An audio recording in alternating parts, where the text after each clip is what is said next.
Chop, chop, chop, chop.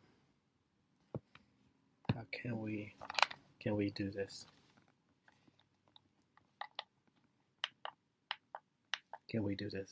Can we do this? Can we do this? Can we do this? Hello, hello, hello. If ready. Can you hear me? Can you hear me? Can you hear me? Can you hear me? Yeah, you can hear me now. Can you hear me now? Good, good, good, good, good. You know, when you're starting everything and everything needs to be set right on this glorious Saturday. Not Saturday, it's Friday. I am a complete day away, a day ahead of all the nonsensical stuff. So hopefully everybody had a great Friday.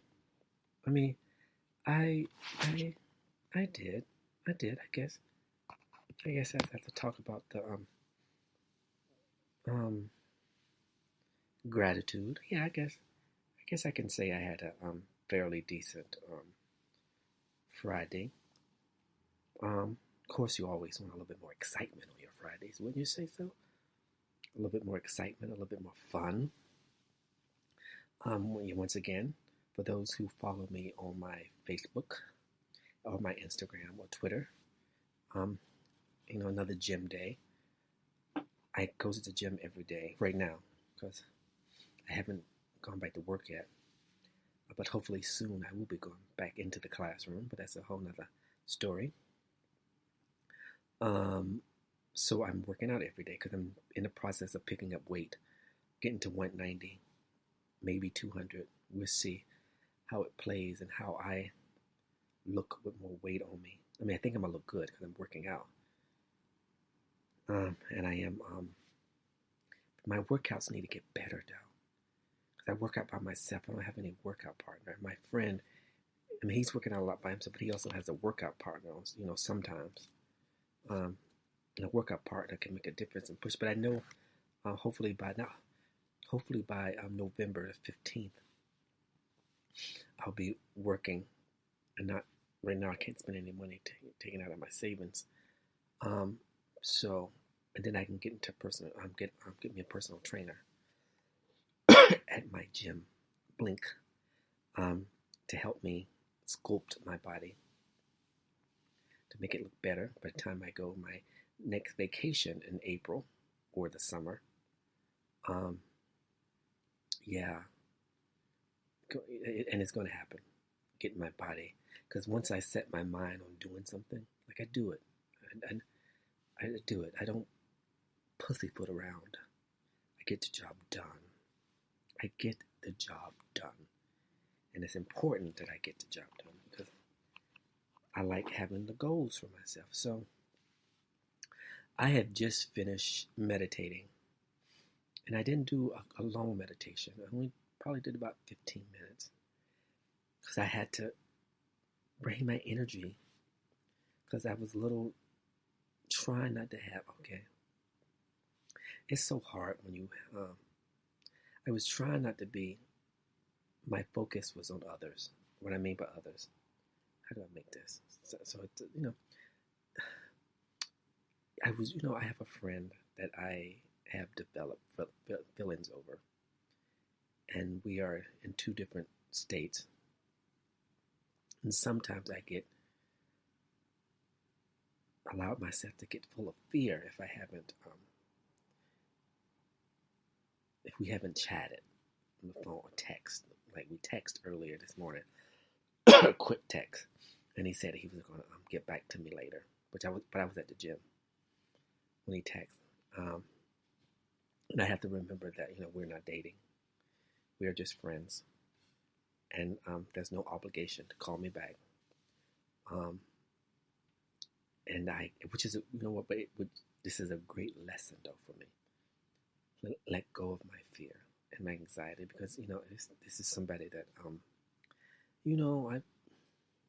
never been the one to talk about getting married. That's never been on my mind.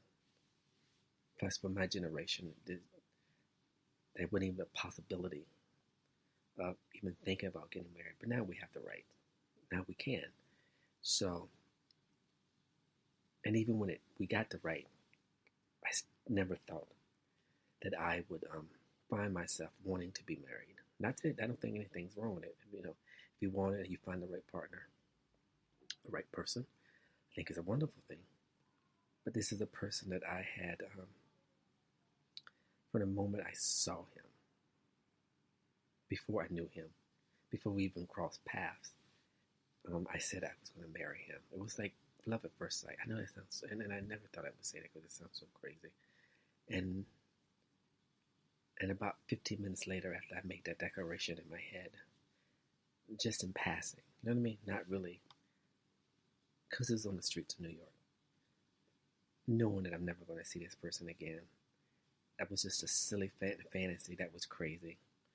And then 15 minutes later, I see him, and he's part of my network. And when that happened, I was convinced, because I don't believe in coincidence. I know this sounds crazy. I don't believe in coincidence. And from that moment, I thought our meeting was part of the divine. Not that I got anxious. I just was convinced, okay, there's something, this universe doesn't work that way. You know what I mean? And so I was convinced that this is not a coincidence. There's something more here. What's the feelings? And then I remember making this declaration in my head that I was going to do whatever I need to do, become friends, to get to know, because we were on the way to Washington to do support somebody for a meeting. And so I did get to know him, and I made a promise that if I was to get his information, that I was going to continue to pursue the friendship, not the relationship, but the friendship, just to get to know each other. And that's just what I've done. And not really with an expectation of us getting together now, because it's not something that I saw. I know it sounds crazy, but in my vision and then in this place of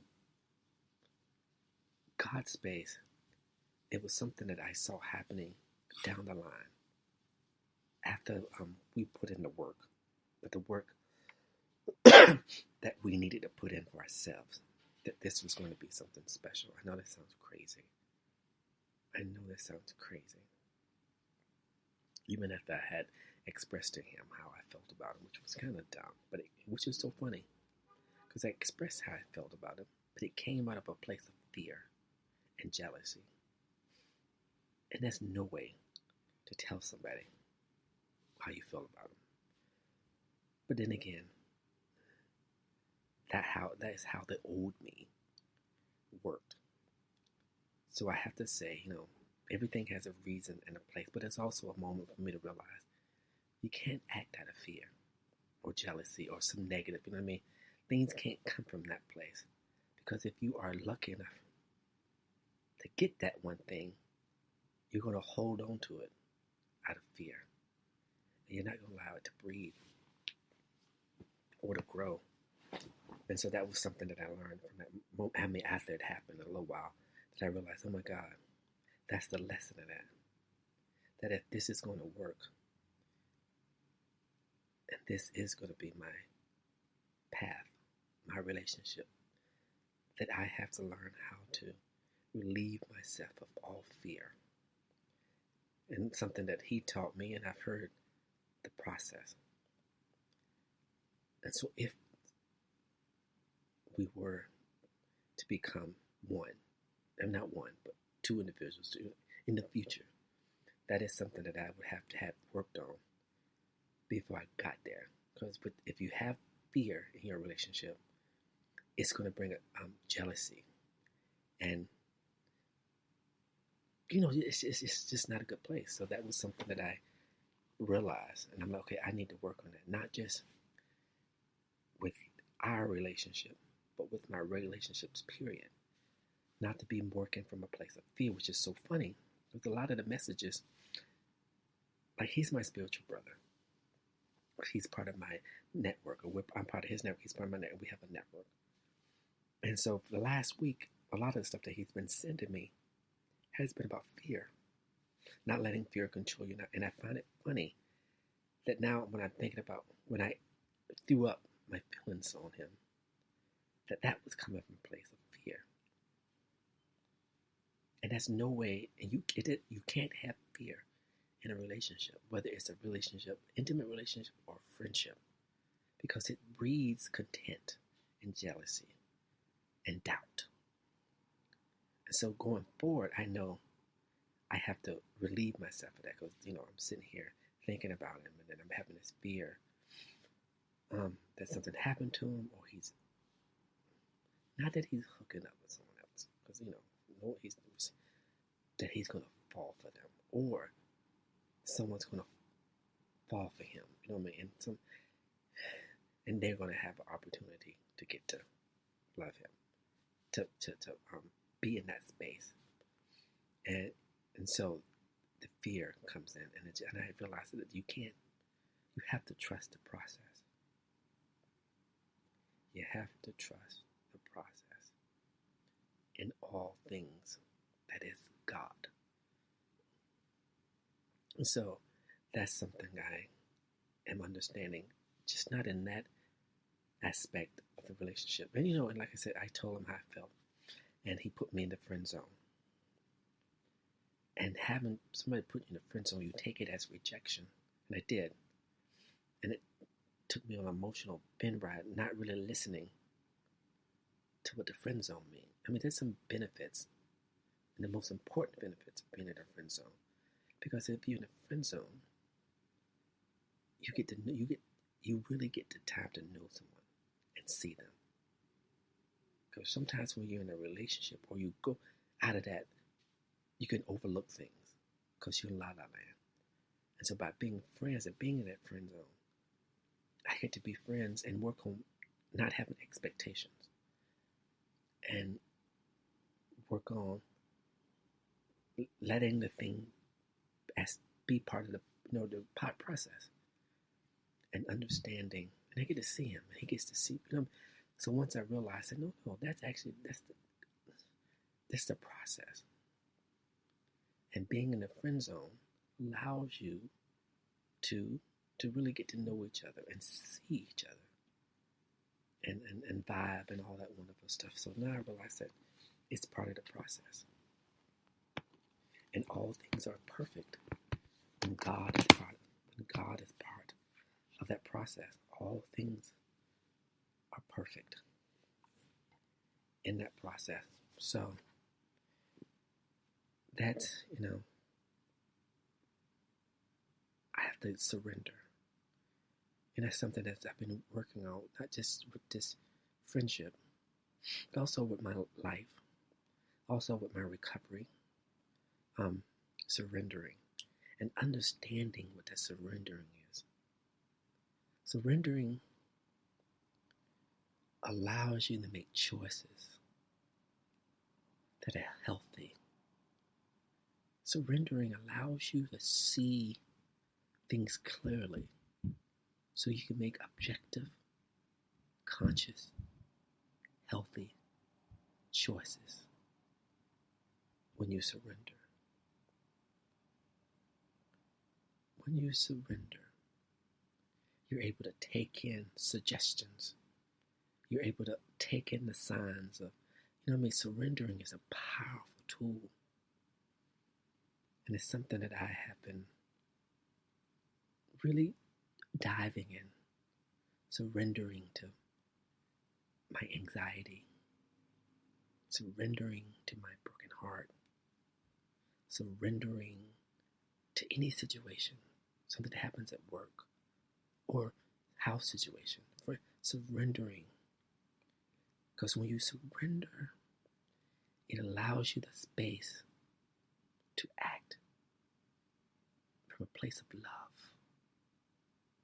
Because when you surrender, I understand it. For me, it allows you to see clearly.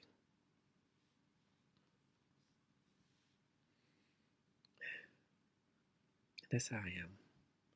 when it